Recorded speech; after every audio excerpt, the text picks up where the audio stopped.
Hubungan etika dan budaya organisasi. 1. Pengertian etika. Istilah etika berasal dari bahasa Yunani kuno. Bentuk tunggal kata etika yaitu ethos, sedangkan bentuk jamaknya yaitu taeta. Ethos mempunyai banyak arti, yaitu tempat tinggal yang biasa, padang rumput, kandang, kebiasaan atau adat, akhlak, watak, perasaan, sikap, dan cara berpikir. Sedangkan arti taeta yaitu adat kebiasaan. Jadi secara etimologis, etika mempunyai arti yaitu ilmu tentang apa yang biasa dilakukan atau ilmu tentang adat kebiasaan. 2. Klasifikasi etika. Menurut buku yang berjudul Hukum dan Etika Bisnis, karangan Dr. Haji Budi Untung SH, MM, etika dapat diklasifikasikan menjadi beberapa jenis. Yang pertama, etika deskriptif. Kedua, etika normatif. Yang ketiga, etika deontologi. Yang keempat, etika teleologi. Dan yang kelima, egoisme. 3. Konsepsi etika.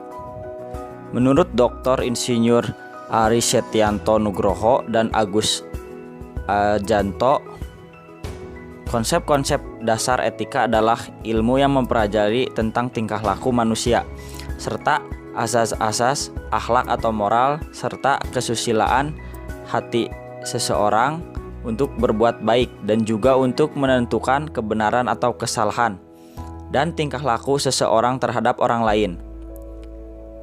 Pentingnya peranan etika dalam organisasi tidak mungkin lagi dapat dibesar-besarkan.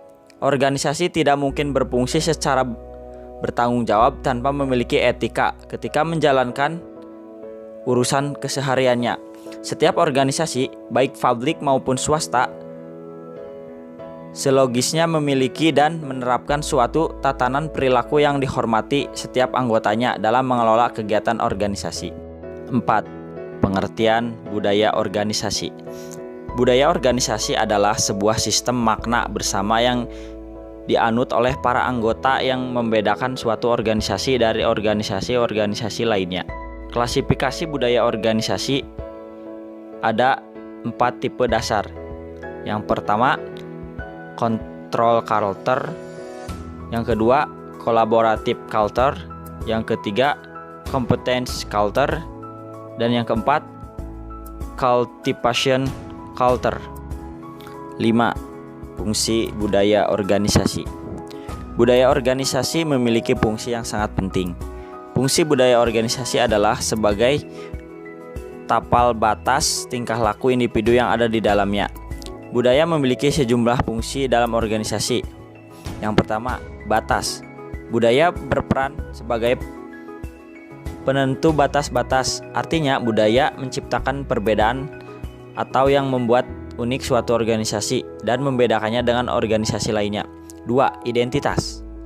Budaya memuat rasa identitas suatu organisasi. 3. Komitmen. Budaya memfasilitasi lainnya komitmen terhadap sesuatu yang lebih besar daripada kepentingan individu. 4. Stabilitas. Budaya meningkatkan stabilitas sistem sosial karena budaya adalah perekat sosial yang membantu menyatukan organisasi dengan cara menyediakan standar mengenai apa yang sebaiknya dikatakan dan dilakukan karyawan. 5. Membentuk sikap dan perilaku. Budaya bertindak sebagai mekanisme, alat yang masuk akal atau sense making, serta kendali yang menuntun dan membentuk sikap dan perilaku karyawan. Fungsi terakhir inilah yang paling menarik. Baik, terima kasih kepada rekan saya Eko Saputra yang telah memaparkan materinya. Dan di sini saya akan memaparkan materi mengenai pengaruh etika terhadap budaya organisasi. Sebelumnya kita harus mengenal dulu apa itu pengertian dari budaya organisasi. Budaya organisasi adalah sebuah sistem bersama yang dianut oleh para anggota yang membedakan suatu organisasi dari organisasi-organisasi lainnya. Selanjutnya, ada 7 karakteristik hakikat budaya organisasi. Yang pertama, inovasi dan keberanian mengambil resiko. Kedua, perhatian pada hal-hal yang rinci. Yang ketiga, orientasi hasil. Yang keempat, orientasi orang, sejauh mana keputusan-keputusan manajemen mempertimbangkan efek dan hasil dari hasil tersebut. Yang kelima, orientasi tim. Yang keenam, keagresifan, sejauh mana orang bersikap agresif terhadap pekerjaan tersebut. Yang ketujuh, stabilitas, yang dimana kegiatan organisasi menekankannya dipertahankan status quo. Baik, selanjutnya adalah fungsi budaya organisasi menurut Siagian. Yang pertama, fungsi budaya organisasi yaitu sebagai penentu batas-batas perilaku dalam arti menentukan apa yang boleh dan apa yang tidak boleh dilakukan, apa yang dipandang baik atau yang dipandang tidak baik, menentukan yang benar dan salah. Yang kedua, menumbuhkan komitmen kepada kepentingan bersama di atas kepentingan individu atau kelompok.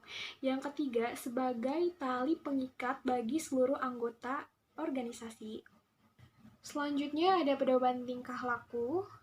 Terdapat beberapa proses belajar kebudayaan, yaitu proses internalisasi, sosialisasi, dan enkulturasi. Selanjutnya, hubungan antara manusia dengan kebudayaan juga dapat dilihat dari kedudukan manusia tersebut terhadap kebudayaan. Manusia mempunyai 3 kedudukan terhadap kebudayaan. Yang pertama, penganut kebudayaan. Yang kedua, pembawa kebudayaan. Yang ketiga, pencipta kebudayaan. Selanjutnya ada apresiasi budaya. Apresiasi budaya adalah kesanggupan menerima dan memberikan penghargaan, penilaian, pengertian terhadap hal-hal yang berkaitan dengan akal dan budi pekerti manusia.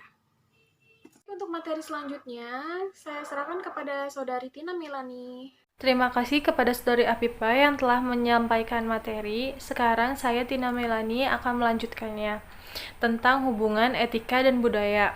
Etika pada dasarnya adalah standar atau moral yang menyangkut benar atau salah, baik atau buruk. Dalam kerangka konsep etika bisnis terdapat pengertian etika tentang etika perusahaan, etika kerja, dan etika perorangan yang menyangkut hubungan-hubungan sosial antara perusahaan, karyawan, dan lingkungannya.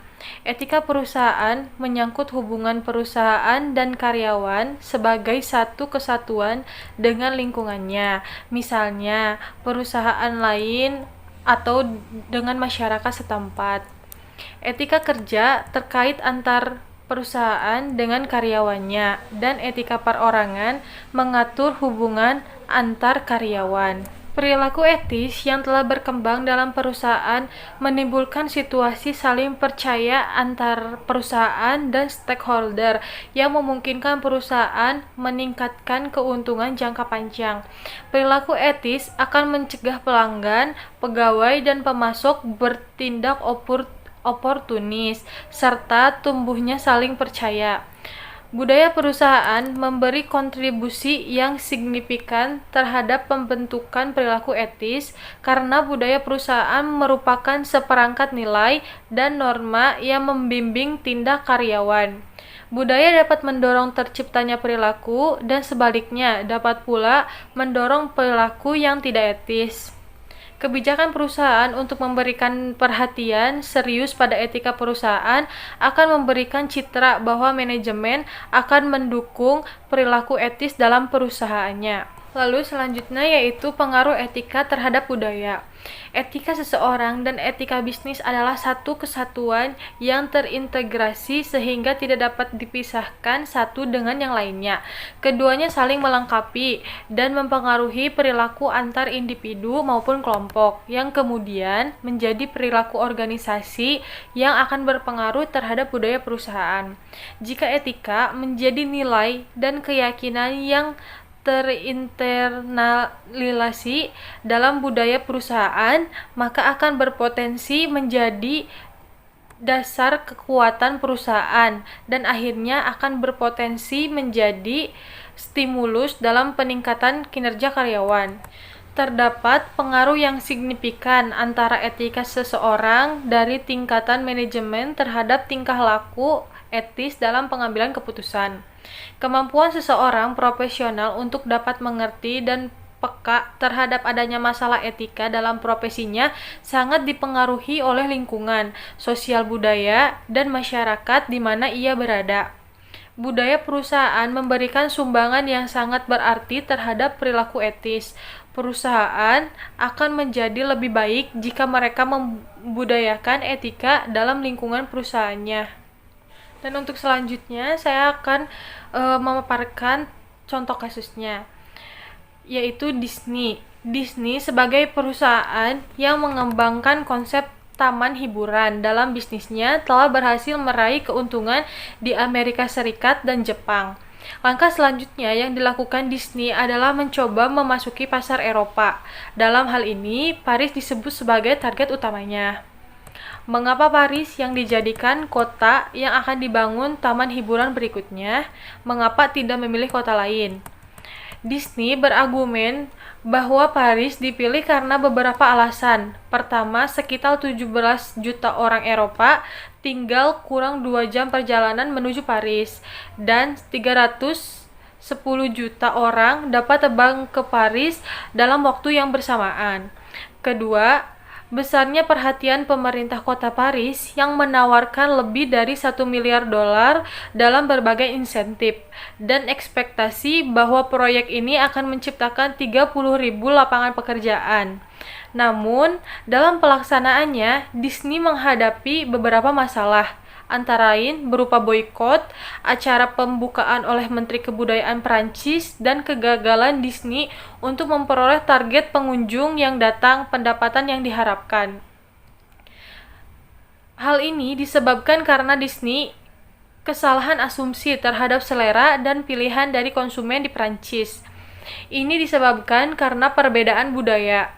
Disney menganggap pola budaya perusahaan yang telah berhasil dijalankan di Amerika Serikat dan Jepang akan berhasil pula diterapkan di Prancis. Ternyata tidak. Contohnya yaitu kebijakan Disney untuk tidak menyediakan minuman alkohol di taman hiburan berakibat buruk, karena di Paris sudah menjadi kebiasaan untuk makan siang dengan segelas wine. Yang kedua yaitu asumsi bahwa hari Jumat akan lebih ramai dari hari Minggu, ternyata berkebalikannya. Yang ketiga, Disney tidak menyediakan sarapan pagi berupa bakon dan telur seperti yang diinginkan oleh konsumen, tapi malah menyediakan kopi dan croissant. Begitu juga dengan model kerja tim yang diterapkan. Disney mencoba menerapkan model kerja tim yang serupa dilakukan di Amerika Serikat dan Jepang, yang tidak dapat diterima oleh karyawan Disney di Paris. Juga kesalahan perkiraan Disney bahwa orang Eropa akan menghabiskan waktu lama di taman, tapi itu ternyata keliru. Mungkin sekian materi yang dapat saya sampaikan, kurang lebihnya mohon maaf. Wassalamualaikum warahmatullahi wabarakatuh.